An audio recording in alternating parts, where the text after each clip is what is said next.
Hi guys, and welcome to my best beauty products of 2013. It's kind of crazy to think it, but it's 2014 now. It's been a couple of weeks since I've uploaded a video, so I hope you've all had a fantastic Christmas and a really happy new year as well. I've got quite a few products which I've picked. I've tried to pick one in each category, just for makeup, not hair. So without further ado, let's get started. Okay, so first of all, I'm going to try and work in order that I would actually wear the makeup. So primer first. What I have picked as my best primer of 2013 is the Bourjois Light Happy Matte Serum Primer. The reason I've picked this, I mean, there was a few other contenders, a few different primers that I really liked.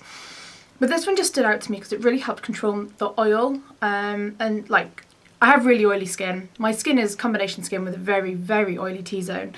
And I just find that when I wear foundation, it doesn't matter how amazing it is or what I do to prep my skin, I will go very shiny within a couple of hours. And I just found this gave me an extra couple of hours if I used this first compared to other primers. And it's just really good. So for best foundation, I'm actually picking a BB cream because what I have worn most this year is the Dior Skin Nude BB cream, which is this in this box here. I'm not going to take it out because I've actually sold this on because it's the wrong colour. But this is amazing. It's the kind of product where you sort of put it onto your skin and then 10 minutes later, if you touch your skin, it feels like you're wearing nothing at all. It sets beautifully. And if someone like looked at you, they wouldn't see that you're wearing foundation, but they'd think you had really good skin. But yeah, absolutely amazing. Yeah, it's expensive, but as far as I'm concerned, worth every penny. So next then would be a setting powder or shine control powder of some description. For that, I am picking my Japanesque Velvet Touch Finishing Powder, which is this one here. Hello, this packaging is phenomenal. Absolutely love it. And it's completely unique on every single one as well because it's like drops of dye or whatever. And yeah, so they look slightly different every single time. This is in the colour 01, which is their sort of translucent one. Don't let the colour put you off because obviously it's very light, but when it goes on the skin it doesn't really translate any colour, but it does set your foundation perfectly. So if you are using a foundation which has a slightly dewy finish or anything, this will set it to matte, but it will set it and make it last a really long time. It gives it an absolutely beautiful, flawless finish. I've tried this with a couple of different foundations and it had the same amazing finish each time. I absolutely love it, and I've only had it since the beginning of December, so this is saying a lot for it to be in a favourite, but I've already made quite an indentation in there. You're not going to be able to see it, but there is quite an indentation in there already because I have used it pretty much every single day, and it is just amazing. 100% repurchase that as well. That reminds me actually, if my skin is looking a little bit strange today compared to normal, it's because I'm filming this on the 4th of January and I'm doing a foundation and concealer free month. So I'm not wearing any foundation or concealer or powder or anything like that on my skin at all this month. Eye makeup, lipstick and perhaps a little bit of blusher is all I'm going to be wearing this month. So you may see in the next few videos that my skin looks a bit different than normal, and that's because I'm not wearing any foundation, just trying to give my skin a bit of a breather.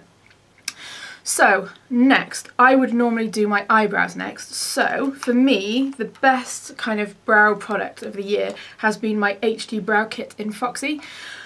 Now, this kit is amazing. It comes with this little brush, which I have to say is really decent, and it's what I've been using to do my eyebrows because it's very precise. The quality of the brush is very good.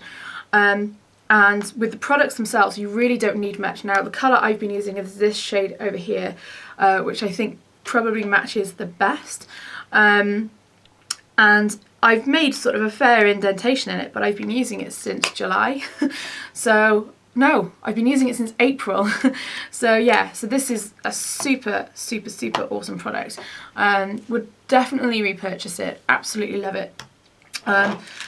Yeah, I think it's something like about £18, something along those lines. And as far as I'm concerned, worth every penny because I've been using it all the time, like every day. I mean every day. And I was using the darkest shade first of all, but that's when my hair was black, but since I've dyed it red I've been using the other colour, and I think a little bit before then as well, as I was gradually trying to lighten my hair from black to like dark brown. So yeah, would highly recommend this, absolutely amazing. So next I would put eyeshadow primer on my eyes, and for that it has to be my Urban Decay eyeshadow primer potion, which has seen better days. There was not much left of this. For me, with my eyelids being as oily as they are, I have to use a primer. I also have to use a cream shadow to go underneath my normal eyeshadow, just to make it last throughout a day, and even then it won't last throughout a day. So yeah, it's an absolute necessity for me, but this is amazing. I think they do one as well which has more of a matte finish, so when I repurchase this I'm going to be trying the matte one, or the one that's good for oily eyelids, just to see if that's better, because I wouldn't imagine it'll be any worse, so I'll be trying that next. Then I use like a cream eyeshadow, and for me the product of the year for cream eyeshadow has to be the Bourjois Colour Edition 24 Hour cream to powder texture, ultra luminous finish cream eyeshadow, whatever you want to call it. I just call it the Bourjois cream eyeshadow. The only thing I don't like about this is that it doesn't tell you the shade on there. The sticker is around the edge that you have to tear off, and that's where it tells you what shade it is. Now I stuck the sticker on the underneath so that I could always remember, instead of having to go on the internet each time and think, which one was it? So this is number 3, Petal de Glace, and it's this kind of rosy, was it rosy gold? I'd say kind of a rosy gold, kind of like Urban Decay Sin. It's very similar to that kind of colour, but a bit more pinky. Absolutely amazing. It is a true cream to powder finish. It's not sticky on the eyes, it doesn't crease. It's absolutely amazing, and a perfect base for wearing eyeshadow as well. So once that happens, I put eyeshadow on. So instead of picking like an individual eyeshadow, I've gone for a palette, because palettes are what I've used most of this year.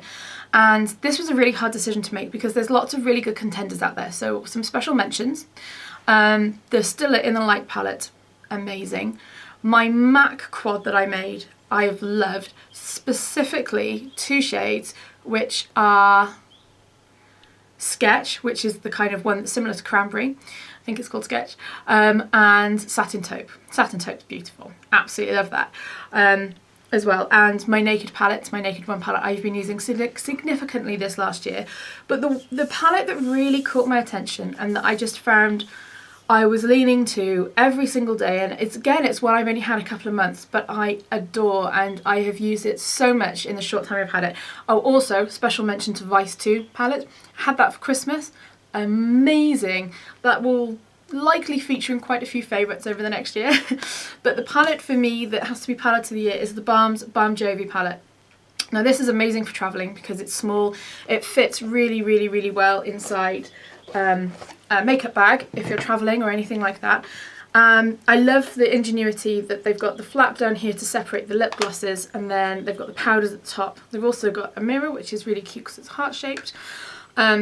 12 amazing eyeshadows, a really good range of colours. Mine is looking a little bit worse for wear just because of how much I've used it. A really good highlighter that looks stunning on the cheekbones, and what is probably my favourite blusher of the year as well, at least a blusher that's built into part of a kit.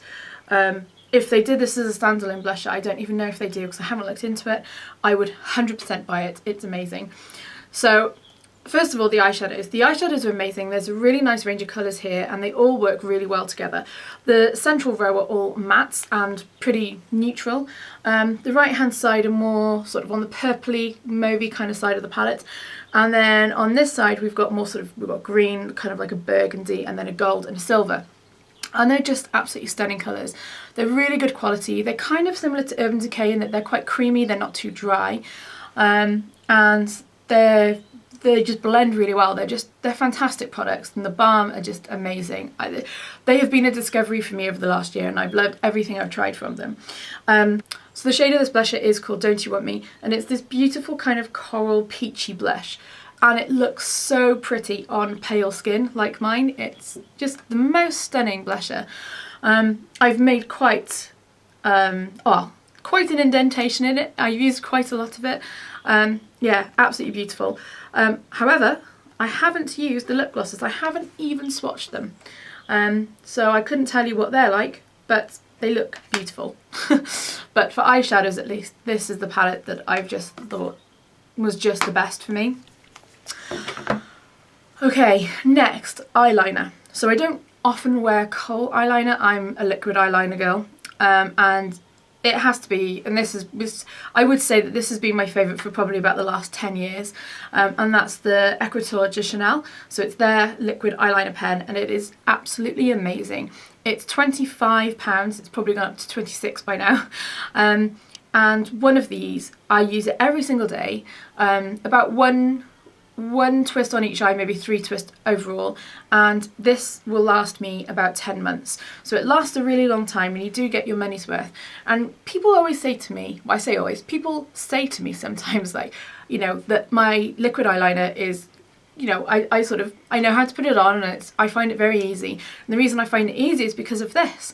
If I use normal liquid eyeliners with like a little brush and a pot, I find it really difficult because it doesn't dry very quickly, it runs really quickly if you get it wet, and it also gets onto your lashes as you're applying it. But because of the applicator on here, it makes it really easy to use.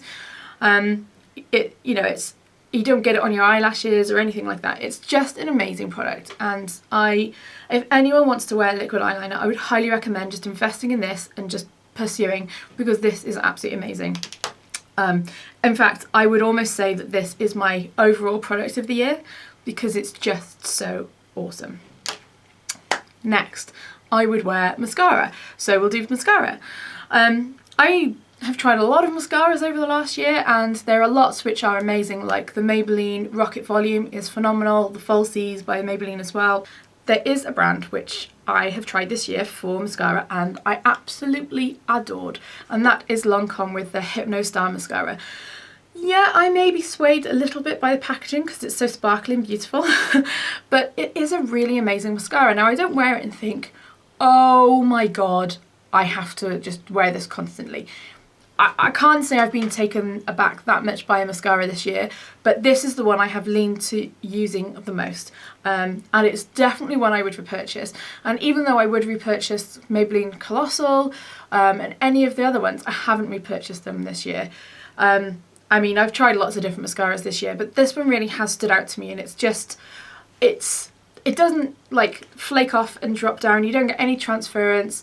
It lasts really well. It lasts the whole day. It's not too difficult to take off, whereas Maybelline Colossal Volume, it is difficult to take off. It behaves like a waterproof mascara without the benefits of the waterproof part. So this for me has just been amazing, reliable, go-to, really good mascara. For under the eyes, not necessarily a concealer, but this is just a product I wanted to kind of wedge in, and that's the Dior Hydra Life BB Eye Cream. Now, I saw Essie Button raving about this and raving about it, and then had a little sample in a magazine and I tried it and I absolutely loved it. So I ended up going out and getting it with my Boots points. And it's just amazing. It doesn't crease on me, and it just helps lighten under the eyes and just give it a bit of brightness and correct any darkness that's going on there. I just find this to be absolutely amazing, and I've had it for about 3 months, and other than this month because I'm going foundation free and I class this all in the same remit, I have worn it every day other than that, so I absolutely love it ever since I've had it every single day. For best concealer, so for concealing up any of your blemishes or anything that you want to conceal, it has to be, and I'm afraid all the packaging has worn off this is the Collection Lasting Perfection Concealer. Does it even say what shade? Number 1 Fair is the colour I use, which is the lightest. And it's like, if you imagine, now I don't like double wear foundation, but you imagine double wear as a concealer, to be able to just have that high impact kind of coverage of blemishes and stuff like that. This is what has it, but this is like £5. It's amazing quality and it's an amazing price. It's just absolutely fantastic. Highly recommend this if you have uneven skin, if you don't like wearing foundation but you just want maybe just a little bit of coverage in the centre, maybe you've got some redness, like I said, or blemishes or anything like that, scarring. This is really good to cover it. Just make sure you get the right colour, because if it's too light it can work as a highlight, so you can end up emphasising these kind of things that you're trying to cover. As a standalone blusher, I know I sort of raved about the blusher that's in the Balm Jovi palette, and it is amazing. But if you don't want to buy a palette and you want to buy a standalone blusher, the one that has been a surprising one for me this year has been the Benefit Rockateur. Now, it's a beautiful rose gold blusher, and it actually smells really nice as well. absolutely beautiful. I have used it quite a lot and I haven't had it that long. I've had it since it came out. I bought it like a week after it came out. And it's, yeah, just one of their, well, it's their newest box blusher, and it's just absolutely fantastic. I'm not a fan of the packaging. I think it doesn't look very tasteful, put it that way. But the product itself is absolutely amazing, and it looks just so beautiful when you wear it on the cheeks. It's not over the top. I mean, I know some people have said that they would like it to be more pigmented or stronger, but I actually like the fact it's not too pigmented or too strong or even too soft, because you can kind of build it up on your cheeks and it look quite natural, and just add a little bit of shimmer at the same time and glow. It's really beautiful. The lip product of the year for me has to be MAC Rebel. It's a new discovery for me over the last year. I know it's not a product that is new for this year, but it's one that I have discovered, and it was my first MAC lipstick. I have bought Cream Cup since, which is, oh my god, it's amazing. Absolutely love it. Amazing day lipstick. But this one is just beautiful because it's like, it looks dark in the bullet, but if you apply it with a lip brush, it's kind of like a berry toned lipstick. It's not as dark, deep or purpley.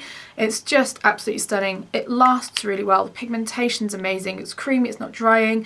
It's just an amazing lipstick. Really good quality and just a lovely colour, and one that I would be happy to wear all year round. Finally, bronzer. Now, I don't wear too much in the way of bronzer, although I have a fairly reasonable collection. But there is one bronzer this year that I tried and I have just gone back to again and again and again, because it's one of the few bronzers that it's not orangey and it's light enough to use with pale skin and it just looked kind of natural, and that's the Body Shop Honey Bronzer. Now, I don't have anywhere written on this what shade this is. I believe this is the lightest shade that they do, and it's this shade here, which I'm pretty sure is the lightest. It looks really, really fair. But it's just absolutely beautiful, and I love the pattern on the top as well, the honeycomb pattern. It's just really pretty, and it's really good quality. It's cruelty free, you know, it's not made out of anything nasty. It's just a really good bronzer. It's not super cheap because the Body Shop isn't incredibly cheap, but I think it's about between £10 and £15, something or probably closer to £15, but it is absolutely amazing. And this is just the one that I found that when I do wear bronzer to contour, this is the one I've reached for all the time. So that's it. They are my favourites of the year, my products of the year, the things that have really stood out to me in 2013. Now, I hope you've enjoyed watching this. I've got a new YouTube schedule now, so you can expect to see videos from me every Tuesday and every Saturday. There could be occasions where I upload another time in the week, or perhaps I'll miss the odd day, but that's my intention. I'll be blogging every Monday, Wednesday and Friday, and uploading new videos every Tuesday and Saturday. So if you don't want to miss any of them, make sure to hit subscribe, and if you've enjoyed this video, don't forget to give it a little thumbs up, because that would make me happy. So anyway, Happy New Year to you all, and I will see you guys on my next video. Bye!